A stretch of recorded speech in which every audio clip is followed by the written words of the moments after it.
I attributed it to a cyst. Unfortunately, the cysts on her ovaries often rupture. I wouldn't be in such excruciating pain. But this time, there is a disturbing new symptom. I'm bleeding really badly. Should we get you to the hospital?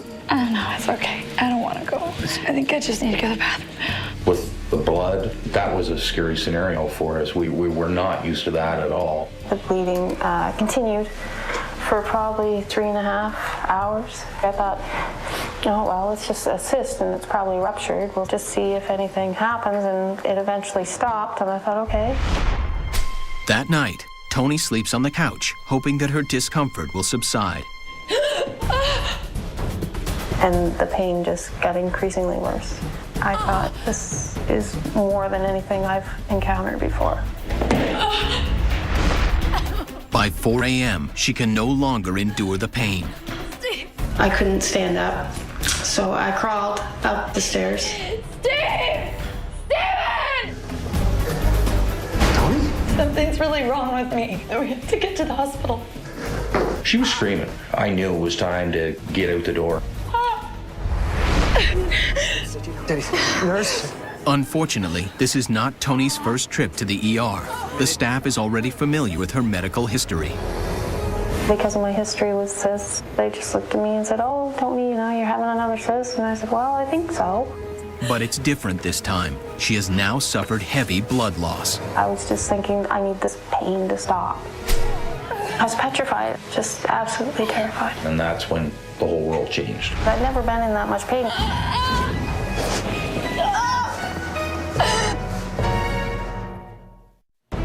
36-year-old Tony has just experienced severe abdominal cramping and heavy blood loss. Symptoms of what she believes to be a ruptured ovarian cyst. I'd never been in that much pain. I physically almost had to carry her. I'll be right back. Tony and her husband Stephen have arrived at the ER. Stephen's concern for his wife is so overwhelming that it literally makes him sick. This was a much greater pain that I've ever seen before. I was nauseous. The doctor tries to verify that the pain Tony is feeling is a reoccurrence of the ruptured ovarian cysts that have made it difficult for her to get pregnant. With cysts, they do an ultrasound to be able to see what size they are, what they're going to do. Stephen is still in the bathroom when Tony hears the diagnosis that will change her life. That's a heartbeat. Hold on a second. What did you just say to me? Tony, you're pregnant. It's impossible. I can't have children. You didn't even have time to process it. Can you get my husband? Against all odds, the 36-year-old who was once told she would never conceive is pregnant. I'm going to check right now. Okay. You're already 6 centimeters dilated. What do you mean? Means you're going to have a baby. Right now? Like right now. Not only has Tony just learned that she's pregnant, but she's just found out she's in full-blown labor. We're going to take you down to the delivery room right away. Here's my husband. He doesn't even know I'm pregnant. In the meantime, Stephen emerges from the restroom to find his wife missing. A nurse says, "Are you Mr. Grant?" And I said, "Yes." Where's my wife? And she said, "Well, you better come with me. Your wife's about to have a baby." And I literally turned around and tried to find another Mr. Grant standing behind me because it wasn't me. It wasn't possible. A panicked Stephen arrives just as the doctor determines that Tony's water has already broken, most likely from her earlier blood loss. I walked out of the room immediately. I mean, in total shock. And they said, "Are you going to be okay?" And I went, "No." And I just went down. You okay?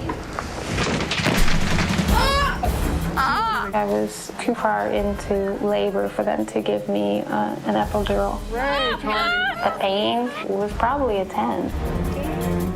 Fortunately, the expectant father recovers from the shock. Please, my hand. Please don't look at me. I wanted to be there. I wanted to help her. Push. I am pushing. Breathe. I did get a little bit more forceful with her because she really was giving up. Push. You gotta push. Look, focus. Come on. Look. That's it. That's it. Push. Push. Push. Push. A little more. That's it. That's it.